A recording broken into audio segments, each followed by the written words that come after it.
देखो बेटा,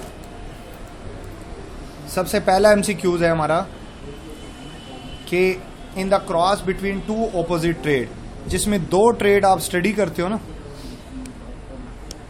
दो ट्रेड आप स्टडी करते हो एक ही क्रॉस में, तो उसको डाई हाइब्रिड क्रॉस कहते हैं। जैसे आपने कैपिटल आर कैपिटल वाई पढ़ा था। मोनो हाइब्रिड होता है कि आप एक ही कैरेक्टर को स्टडी करें, तो वो होता है मोनो हाइब्रिड क्रॉस। लेकिन अगर एक ही क्रॉस में आप दो कैरेक्टर स्टडी कर रहे हो तो इसको डाई हाइब्रिड क्रॉस का नाम देंगे। ठीक है, तो ये आंसर बनेगा बीटा। फिर उसके बाद है कि RH नेगेटिव वुमेन अगर मैरी करे RH पॉजिटिव को और फादर की जीनोटाइप जो है बेटा ये हो, जैसे ना ये देखें, ये मैंने बनाया हुआ क्रॉस, तो 50% जो है वो RH नेगेटिव होगा और 50% जो है वो RH पॉजिटिव होगा। ठीक है ना, 50-50%। तो इसका आंसर जो है बेटा वो बन जाएगा बीटा। जब दोनों अगर होमोजाइगस होता ना फादर, फिर 100% आ जाता जवाब। अब जो है ना वो इसका आंसर बनेगा 50%। विच one of the following is incorrectly match. देखो बेटा ये इनकरेक्ट है क्योंकि ये को डोमिनेंट होता है, ये कंप्लीट डोमिनेंस लिखा हुआ है, तो इसलिए ये गलत है। आंसर बनेगा चार्ली।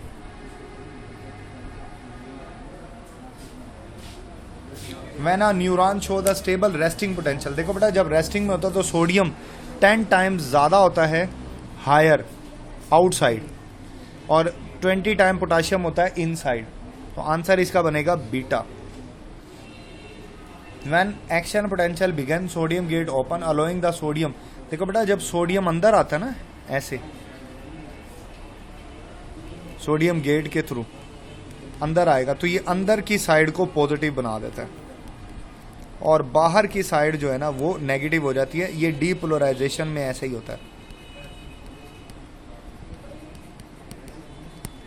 ठीक है ना, तो ये negative outside and positive inside आ जाएगा। देखिए ना ये पॉजिटिव इनसाइड है, ये सोडियम गेट ओपन होने की वजह से ऐसा हुआ, तो इसलिए आंसर बनेगा alpha.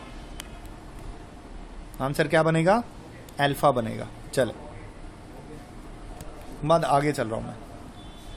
Then the type of the neuron will go from legs muscle to CNS। देखो ये मैंने लिखा हुआ है मसल टू CNS अगर जाएगा ना, टू CNS जाने का मतलब है ये रिसेप्टर है। ठीक है, तो रिसेप्टर के ऊपर सेंसरी न्यूरॉन काम करते हैं। और अगर होता है CNS टू मसल, ये देखो यहां, तो फिर ये इफेक्टर होता और यहां मोटर आ जाता, ये ना मोटर आ जाता ये। अब यहां सेंसरी न्यूरॉन आएगा, अल्फा आंसर आएगा इसका। फिर है बेटा डीपोलराइजेशन। अभी हमने डिस्कस किया कि डीपोलराइजेशन जो है ना वो इनफ्लक्स ऑफ सोडियम की वजह से होती है। ठीक है ना, इनफ्लक्स ऑफ सोडियम की वजह से, चार्ली। फिर है ड्यूरिंग रीपोलराइजेशन। रीपोलराइजेशन बेसिकली ना इफ्लक्स ऑफ पोटाशियम की वजह से होती है, इफ्लक्स ऑफ पोटाशियम।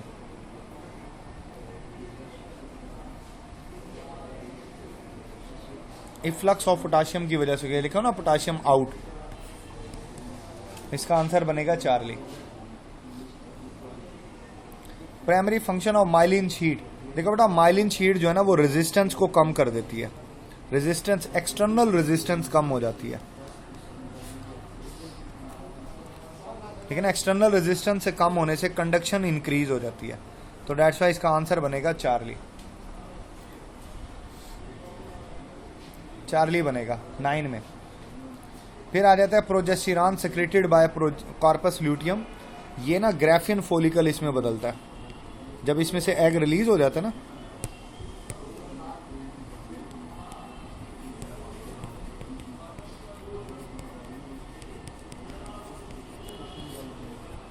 एग, ये आफ्टर ओवुलेशन ये बन जाता है।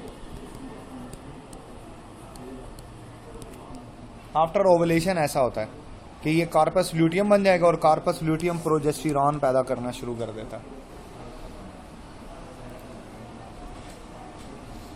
ठीक है, और ये डी जनरेट होके कार्पस ल्यूटियम कार्पस एल्बिकन्स बनाता है। बाकी आपके सिलेबस से रिलेटेड नहीं है। कॉन्सिक्वेंस, करेक्ट सीक्वेंस क्या होती है हार्मोन की? देखो बेटा, पहले एफएसएच पैदा होता है, फिर एस्ट्रोजन होता है, फिर प्रोजेस्टेरॉन पैदा होता है। तो ये लिखा हुआ है यहाँ, इसलिए आंसर बनेगा Charlie. A change in ovum after penetration of sperm. देखो बेटा, ये ना इसके अंदर जो मेटाफेज 2 में लॉक लगा होता है, ये लगा हो ना, ये मैंने बताया कि जब ये मेटाफेज 2 में लॉक होता है, जब स्पर्म एंटर होगा तो ये लॉक ब्रेक हो जाएगा और सेकंड मियोसिस जो है ये स्टार्ट हो जाएगी, ये कंप्लीट हो जाएगी। ठीक है ना। ये स्कैंडी oocyte के अंदर ओवम जो है ना, ये मेटाफेज 2 में लॉक हुआ होता है। जब ये स्पर्म का वेट कर रहा होता है, स्पर्म जो है ना वो आएगा और इस लॉक को ब्रेक कर देता है, और ब्रेक के बाद जो है बेटा ये मियोसिस जो है, सेकंड मियोसिस कंप्लीट हो जाती है। आंसर बनेगा बीटा। वालेकुम सलाम। कार्पस कैलोसम बाद तो आफ्टर जनरेशन बनता है, डी जनरेशन। नहीं, कार्पस कैलोसम जो है ना, कार्पस कैलोसम नहीं, आफ्टर ये तो कैलोसम तो है ही नहीं बेटा, सिलेबस में ही नहीं है। वो कार्पस एल्बिकन्स बनता है आफ्टर डी जनरेशन। उसके बाद है ovulation occur under the influence of LH, luteinizing hormone ovulation cause करती है। Alpha production of sperm from the spermatid. ये बेटा मैंने बताया था कि स्पर्माटिड जो है का ये जो स्टेप है जिसमें ये स्पर्मेटोजोआ बनाएगा, इसको कहते हैं स्पर्मियोजेनेसिस, और ये एपिडिडाइमस में होती है, एपिडिडाइमस में स्पर्म, ये मैचुरेशन स्टेप होता है।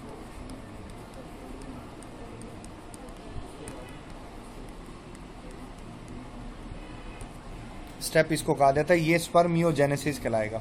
आंसर बनेगा alpha.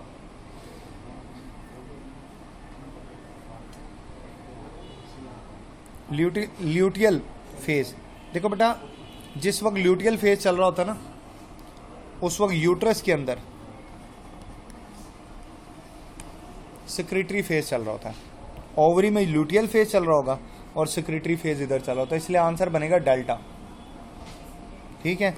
Which type of the germ cell contain 23? ये बेटा हैप्लाइड चीज है, और हैप्लाइड में 23 होते हैं, और हैप्लाइड आप जानते हो कि स्कैंडी स्पर्मेटोसाइड में होगा। ये मियोसिस 1 का प्रोडक्ट होती है। मियोसिस 1 रिडक्शनल डिवीजन है ना, इसलिए आंसर बनेगा Charlie. How many sperm are produce from 1 primary spermatocyte? देखो, प्राइमरी स्पर्मेटोसाइड में 2 डिवीजन होते हैं, मियोसिस 1 और 2। 2 डिवीजन के बाद 4 सेल बन जाएंगे इसमें, इसलिए आंसर बनेगा इसके अंदर जो है बेटा वो डेल्टा 4। सर्विस अकर, ये बेटा यूट्रस और वजाइना के दरमियान में होती है। Charlie. Beside activation of egg, role of sperm is to carry. Sperm जो है ना ये सोर्स ऑफ डीएनए होता है, न्यूक्लिक एसिड डालता है ना, तो आंसर बनेगा इसमें डेल्टा। व्हाट इज F2 इन? देखो ये डाई हाइब्रिड नहीं होगा, ये मोनो हाइब्रिड होगा, क्योंकि ये रेशो मोनो हाइब्रिड की दी है। डाई हाइब्रिड होता तो ये रेशो होती 9:3:3:1। ठीक है ना, मोनो हाइब्रिड आएगा, तो इसलिए आंसर बनेगा 1:3 या 3:1, एक ही बात है, इसलिए आंसर बनेगा Charlie.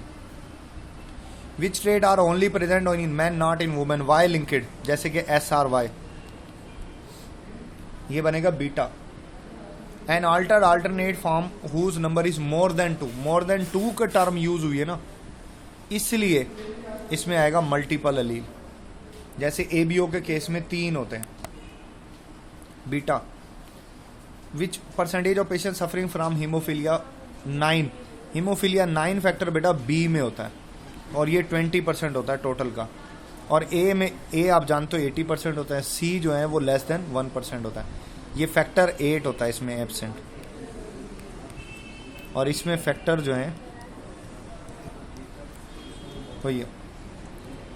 How many colours can be perceive by dichromat? Dichromat 2 colour देख सकता है। Beta. Thick layer which immediately surround the ovum. देखो बेटा जो सराउंड करती है ना ओवम को, से ये एग है, इसको सराउंड जो सबसे पहली जो लेयर इसको सराउंड करती है ना,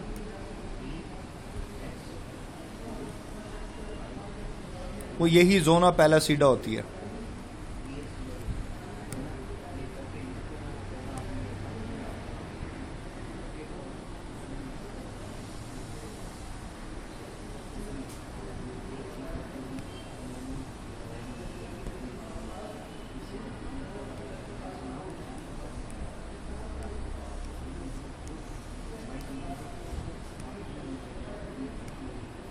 ये बुक में ना डायग्राम बनी हुई है, ये जोना पैलोसिडा होती है। इसका आंसर जो है ना वो बेटा बनना है अल्फा।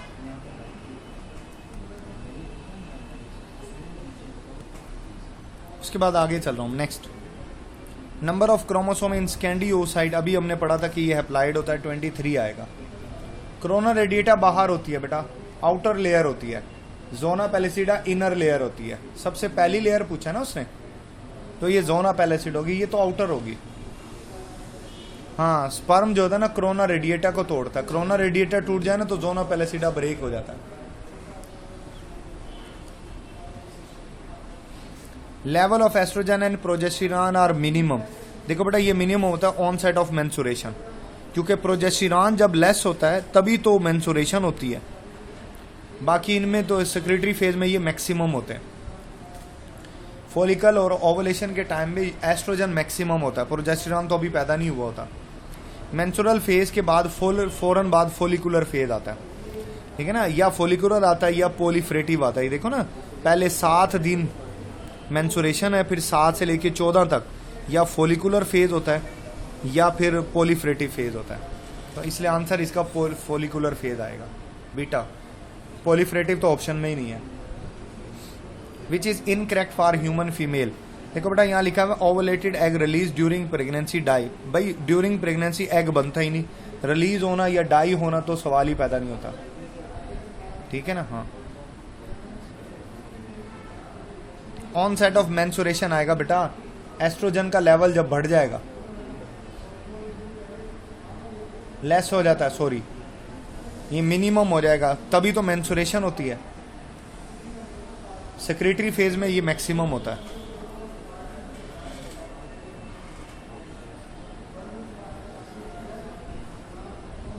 और बेटा मेंस्ट्रुएशन होती तब है जब प्रोजेस्टेरॉन का लेवल कम हो जाएगा, नहीं तो मेंस्ट्रुएशन होगी नहीं। प्रेगनेंसी में ऐसे ही तो होता है कि प्रोजेस्टेरॉन का लेवल डिक्लाइन नहीं होता और वो 9 मंथ तक प्रोसीड करता है फिर मामला। और अगर वो प्रोजेस्टेरॉन जैसे ही कम होगा, वो कार्पस ल्यूटेयम डीजनरेट होता है, प्रोजेस्टेरॉन कम हो जाता है। जैसे प्रोजेस्टेरॉन कम होता है मेंस्ट्रुएशन होना शुरू हो जाती है। कार्पस ल्यूटेयम सोर्स खत्म हो जाता है ना, इसलिए मेंस्ट्रुएशन स्टार्ट हो जाती है।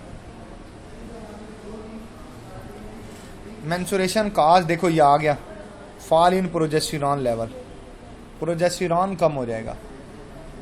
स्टेज इन मेंस्ट्रुएशन देखो बेटा, ये आप देख रहे हो कि ये प्रोलिफरेटिव होता है, सेक्रेटरी होता है और मेंस्ट्रुअल ये होता है यूट्रस में। ओवरी के अंदर जो है वो होता है फॉलिकुलर एंड देन ल्यूटियल। तो आंसर जो है बेटा वो इसका बनेगा Charlie. The gene for the blue obscene वो बेटा 7 पर होता है beta. Gene with interfere the effect of blood group. देखो बेटा ABO को जो अफेक्ट करता है ना वो H जीन है, और H जीन होता है जीन 19 पर। ये ना एपिस्टेसिस से है, लेकिन बेसिकली ये उस वजह से नहीं दिया हुआ, ये ब्लड ग्रुप का टॉपिक की वजह से ही MCQs दिया गया। आंसर बनेगा चार्ली। नॉर्मल कलर विजन तीन प्रिंसिपल कलर है ना, 3 प्रिंसिपल कलर है, वो तीनों अगर दिखाई दें तो इसको ट्राइक्रोमेसी कहा जाता है। Alpha, history of life is like a tree, ये डार्विन ने बताया था, ये डार्विन व्यू है। ओरिजिन ऑफ स्पीशी कन्विंस्ड है biologist are the product of evolution beta. Gene can be synthesized from mRNA by using reverse transcriptase, ठीक है ना, cDNA जिससे बनता था।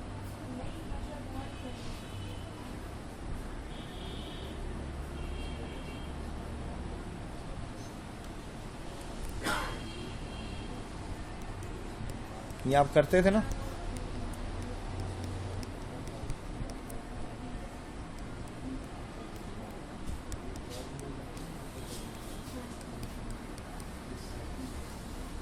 बेटा उजाला आपकी बात नहीं मुझे समझ आई, दोबारा बोलो। ये 9 पे फिर किसका जीन होगा? वो तो और है ना, वो तो एबीओ को है मेरे ख्याल है, या फिर सेक्रेटर होगा। ये तो एच जीन तो 19 पर होता है।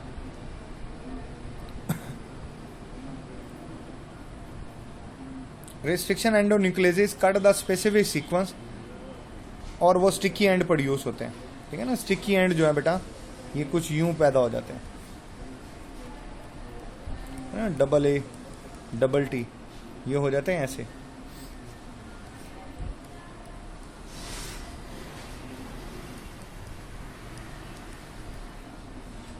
ये स्टिकी एंड है।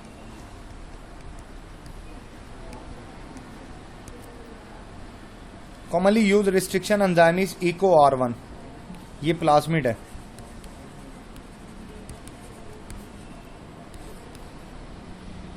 ये नहीं होता। In case of palindromic sequence nucleotide are arrange symmetrically in reverse order. ये था ना डबल ए डबल टी, ठीक है ना, इसी तरह double A double T, same but reverse.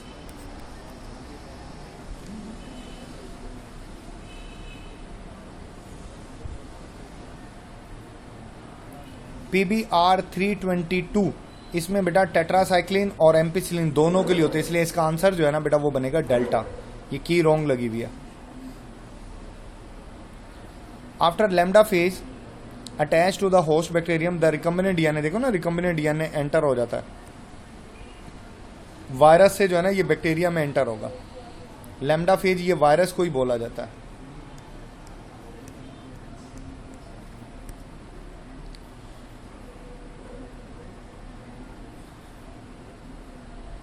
ठीक है ना, आंसर बनेगा alpha. Number of nucleotide in primer, बेटा एक तो पीसीआर में प्राइमर डीएनए का बना होता है और इसमें न्यूक्लियोटाइड की तादाद 20 होती है। नॉर्मल रेप्लिकेशन में 10 होती है। Polymerase chain reaction amplification analysis can be accept में जो है ना बेटा जीन मैपिंग के लिए इसका इस्तेमाल नहीं किया जाता। डेल्टा आएगा इसका जवाब। Technique use to insert the gene into the egg of animal, micro injection and vortex mixing, ये बुक की लाइन है। Which one of the following is produce in milk of genetically engineered goat, ये भी book line है। एंटीथ्रोबिन third होता है, blood clotting में involve होती है। To produce transgenic animal DNA containing the gene of interest is injected into donor egg, Charlie. The antibody made by the soyabean, वो genital herpes में इस्तेमाल होती है। कॉर्न से जो बनती है ना वो कैंसर या ट्यूमर के इलाज में इस्तेमाल होती है, ये भी बुक में लिखा है। और in the mice the cell that are cling to the egg, उनको क्यूमुलस सेल कहा जाता है। ये जो क्लिंगिंग सेल होते हैं ना एग के साथ, क्यूमुलस सेल कहलाते हैं। चिल्ड्रन सफरिंग फ्रॉम सीवियर, ये एडीए एंजाइम होता है जो ना मैचुरेशन ऑफ टी और बी लिम्फोसाइट में इन्वॉल्व होता है। बीटा बनेगा। Fertilize ovum is transplanted in uterus after 7 days, 7 दिन लगते हैं बेटा उसको, फिर वो इम्प्लांट हो जाता है, तो वो पूरा फोलिकुलर फेज गुजर जाएगा। डोनर सेल से क्या मुराद है, कहाँ है?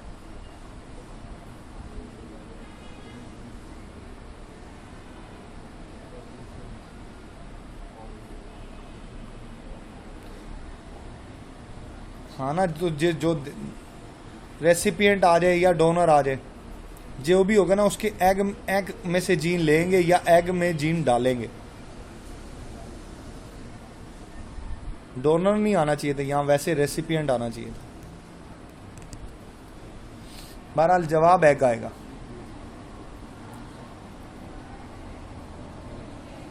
Which one of the following is immortal, immortal का मतलब यह है कि कौन है जो सारी जिंदगी बनते रहेंगे, जिनको इख्तिताम नहीं होता। ये बेटा जर्म सेल्स होते हैं, बीटा बनेगा।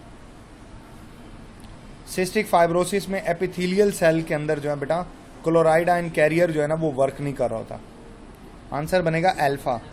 डाइडिऑक्सीराइबोन्यूक्लियोटाइड ट्राइफॉस्फेट जो है ये सेंगर मेथड में इस्तेमाल होता है। मंडे का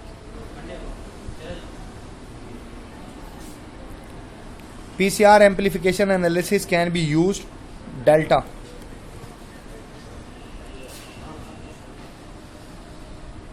Organism that have foreign gene inserted into them are called, देखो बेटा, ऑर्गेनिज्म हो तो ट्रांसजेनिक, अगर डीएनए हो तो वो या म्यूटेंट हो सकता है या फिर वो रिकम्बिनेंट होता है, ठीक है ना, या वो म्यूटेंट। नहीं, सोमैटिक सेल तो सारी जिंदगी नहीं बनते ना, वो नहीं बनते।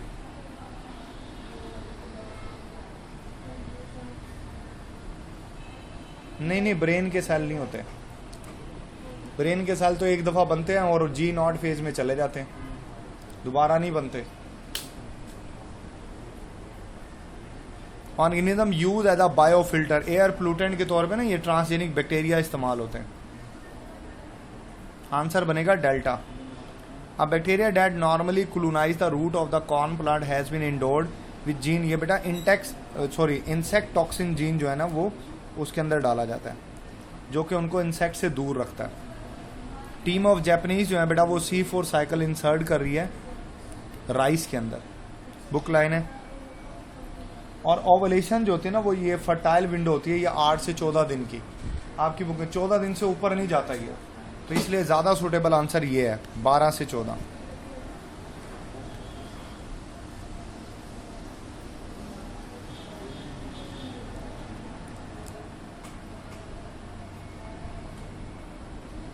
बिलियन ईयर में भी जिंदा रहते हैं, मतलब किसकी बात हो रही है ये, तरीम बताओ।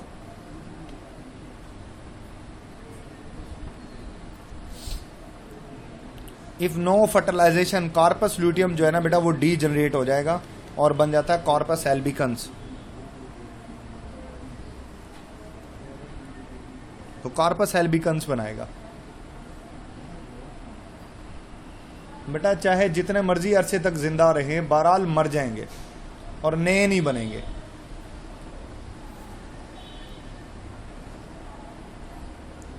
कंटिन्यूअस जो प्रोडक्शन होती है ना वो सिर्फ स्पर्म सेल्स की होती है। नहीं बेटा देखो, अगर फर्टिलाइजेशन नहीं होगी तो ये डी जनरेट होगा, और डी जनरेट के बाद फिर सेकंड ऑप्शन में ये आता, मतलब पहले ये होता है, फर्स्टली ये होता है, देन सेकेंडली ये होगा।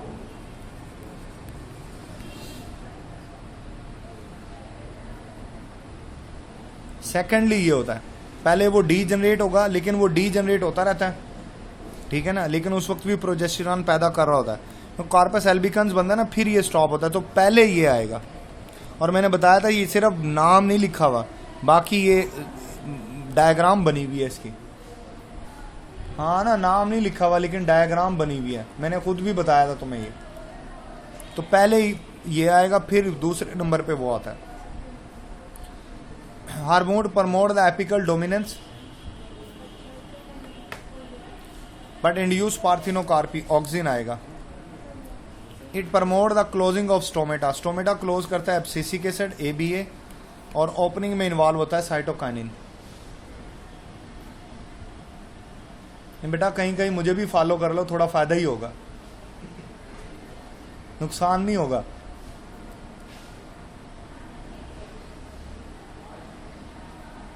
कहीं कहीं कर लो, बाकी जगह बुक ही फॉलो करनी है, मैं भी बुक ही फॉलो करता हूं।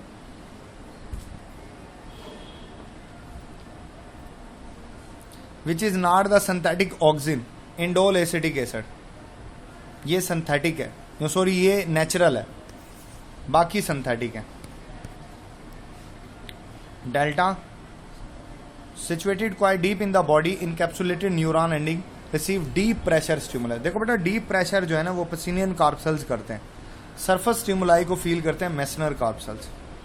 ये ना लिम्स पर होते हैं, जो हमारे लिम्स है ना वहां पर होते हैं। पोस्टीरियर पिट्यूटरी से बेटा दोनों हार्मोन वैसोपेरेसिन और ऑक्सीटोसिन पैदा होते हैं, इसलिए डेल्टा बनेगा, both A and C। Slide चली गई, मैं भी लेकर आता हूं।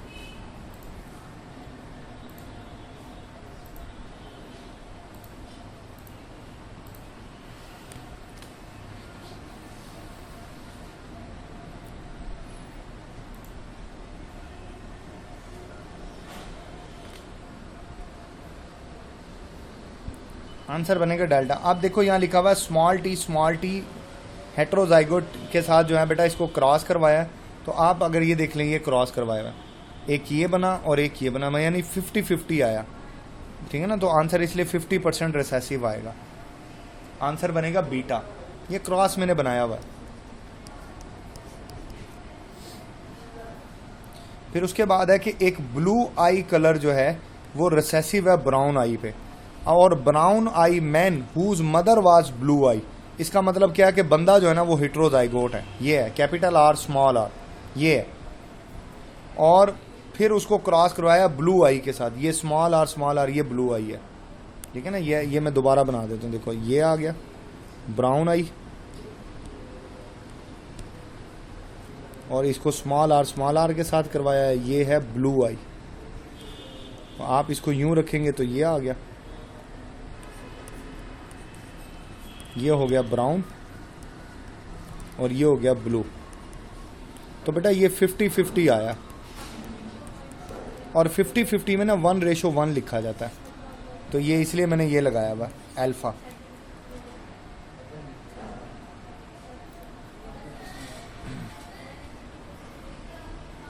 ठीक है ना, इसलिए इसका आंसर जो है ना बेटा वो बनेगा अल्फा, बाकी नहीं बनेगा। फिर लिखा हुआ कि a man with a blood group A marries with a woman of AB, which type of progeny show that it is heterozygote? बेटा B शो करेगा, देख लो ये हेट्रोजाइगोट होगा ना तो B बन सकता है कि यहाँ से B और इधर से स्मॉल आई आपस में मिल जाए और ये बन जाए B ब्लड ग्रुप। तो ये हेट्रोजाइगोट B ब्लड करेगा, बाकी नहीं करेंगे, बाकी शो नहीं करते। आप क्रॉस बना के देख सकते हो, चेक कर सकते हो इसको। A fruit fly is heterozygous for sex-linked G. When mated with normal fruit fly, the male specific chromosome will enter the egg in the proportion. देखो बेटा वो 1:1 में आएगा, ठीक है ना। 1:1 का मतलब है कि कुछ भी हो, चाहे मेल स्पेसिफिक हो या फीमेल स्पेसिफिक हो, चांस 50-50 होता है, 50-50% चांस होता है, और 50-50% चांस में 1:1 आता है। मेल और फीमेल का एंटर होने के जो चांस होते हैं ना बराबर होते हैं, इसलिए ये 1:1 आंसर बनेगा, इसमें किसी क्रॉस की भी जरूरत नहीं है। A man whose father was colour blind. देखो बेटा बंदे का अगर अब्बा जी कलर ब्लाइंड है ना तो इसका कोई बंदे पे असर कोई नहीं पड़ता, क्योंकि ये होता है एक्स लिंक्ड ट्रेट, और एक्स लिंक्ड फादर से वाई ट्रेट इनहेरिट होता है बंदे, मतलब सन में, और वाई से तो बीमारी होती नहीं, इसका मतलब ये बंदा नॉर्मल होगा। हाँ अगर इसकी मदर होती ना फिर ये डिजीज हो सकता था, फादर है इसलिए ये नॉर्मल होगा। और उसने जिस औरत से शादी की उसकी मदर कलर ब्लाइंड थी, इसका मतलब है कि ये फीमेल कैरियर होगी। तो अब आप ये देख लें, फीमेल कैरियर और बंदा नॉर्मल, दोनों को क्रॉस करवाओ, दोनों को क्रॉस कराओगे तो एक बेटा हीमोफिलिक होगा। तो यहाँ उसने मेल चिल्ड्रन के बारे में पूछा है, मेल चिल्ड्रन के बारे में। तो मेल चिल्ड्रन 2 हैं, एक और ये 2 में से एक को बीमारी है, तो 50% जवाब आएगा, आंसर बनेगा 50%, क्योंकि मेल चिल्ड्रन पूछे हैं उसने, क्वेश्चन ही मेल के बारे में, ठीक है ना। ये मदर है और ये फादर है। सबसे पहले किसी भी क्रॉस में अपने मदर या फादर का डिसाइड करना होता है, फिर उसके बाद ये देखना होता है कि पूछा क्या है, जनरेशन में से पूछा है या मेल या फीमेल में से पूछा, तो उसके हिसाब से ही जवाब देना। एक्स लिंक्ड रिसेसिव ट्रेट जो है ना ये हीमोफीलिया, ठीक है।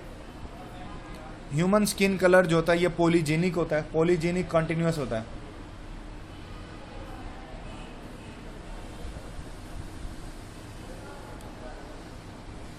Sir ji both carrier and infected को एक साथ किस तरह क्वेश्चन में बताएंगे?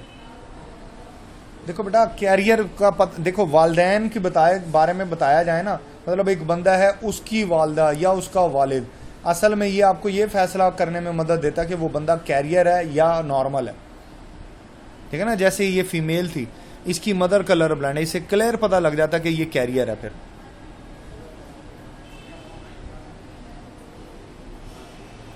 ठीक है ना। चाइल्ड में तो ये है ना कि देखो चाइल्ड में तो पूछेगा ना, ये चिल्ड्रन है, देखो ये टोटल 4 है, 4 पॉसिबिलिटीज हैं, सिर्फ एक अफेक्ट हुआ, तो यानी टोटल चिल्ड्रन में तो ये 25% है। लेकिन क्योंकि उसका सवाल मेल का था तो इसलिए जवाब 50% आया। वो आपने जर्नल पूछेगा तो जवाब 25% आएगा। वो चिल्ड्रन पूछेगा, जनरेशन पूछेगा, फिर आप ये टोटल में से बताओगे। ह्यूमन स्किन कलर पॉलीजेनिक होता है। और number of pair of autosome वैसे तो 23। क्या समझ नहीं आई? सवाल है सिर्फ मेल चिल्ड्रन का बताना है परसेंटेज, कि कौन कितना कलर ब्लाइंड है। वो सिर्फ एक लड़का कलर ब्लाइंड है मेल में, एक लड़का तो बच गया, तो 2 हैं टोटल, 2 में से 1 इन्फेक्टेड है, तो 50% नहीं हो गया? सहर बताओ क्या पूछना चाहती हो? हाँ, सिर्फ अफेक्ट, मेल ना लिखो, मेल ना लिखो और सिर्फ अफेक्टेड पूछे तो फिर 25% आएगा।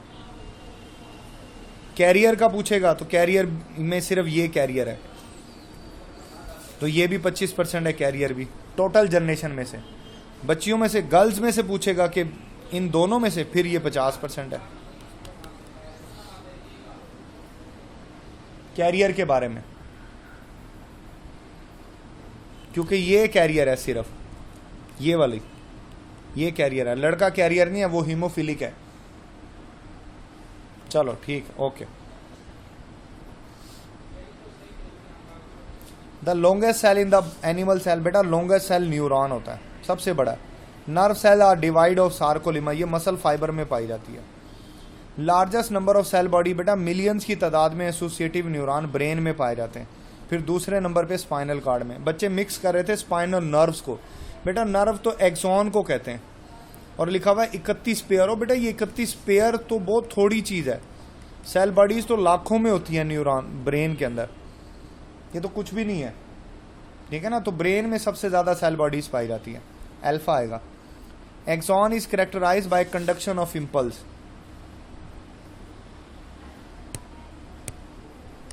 Delta, the part of neuron that contain the nucleus cell body, इसको सोमा भी बोलते हैं, साइटोन भी बोलते हैं, और रिफ्लेक्स आर्क में ब्रेन शामिल नहीं होता। डेल्टा, नर्व में न्यूक्लियस, मैंने कब कहा नर्व में न्यूक्लियस है? तो सेल बॉडी लिखाया तो है इसमें जवाब, ये सेल बॉडी लगाया हुआ जवाब, देखो ये ज्यादातर ऑर्गेनेली सेल बॉडीज में होती हैं। सार्कोलिमा तो वो तो मसल फाइबर में होता है ना। नहीं, nerve cells are divide off, nerve cells में न्यूक्लियस होता है।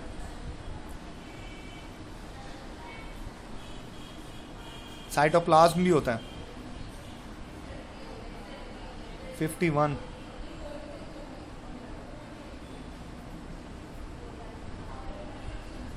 बेटा 7 डेज आएगा, 7 दिन गुजरते हैं, क्योंकि कुछ डिवीजन्स होती हैं ओविडक्ट के अंदर, और फिर जाके ये इम्प्लांट होता है।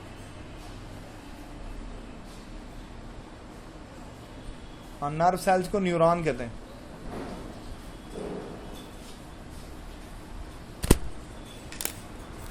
नर्व सेल्स न्यूरॉन होते हैं, खाली नर्व एक्सॉन होते हैं।